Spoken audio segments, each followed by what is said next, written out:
À l'intérieur se trouve un candidat.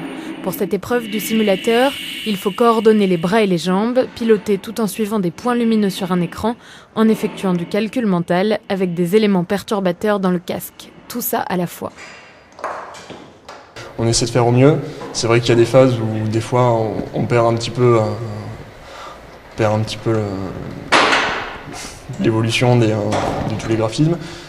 Et donc à ce moment-là, il faut essayer de se rattraper le plus rapidement possible pour se remettre en coordination avec les exercices. En fait. Les élèves sont particulièrement heureux de passer ce test puisqu'ils ont vraiment la sensation d'être dans un avion puisque la cabine bouge vraiment et pour eux c'est une expérience, même s'ils sont souvent habitués à faire du simulateur sur ordinateur.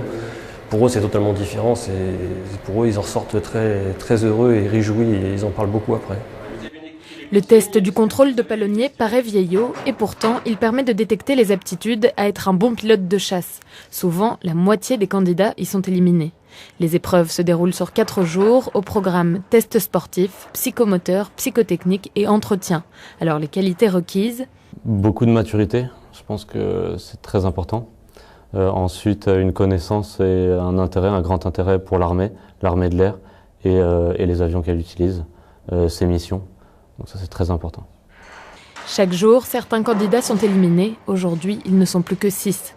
Pour ceux qui réussiront, il faudra ensuite passer un examen médical très poussé où même la longueur du fémur compte. Puis seulement, ils pourront entrer à l'école de l'aviation de chasse, mais en fonction des besoins de l'armée de l'air.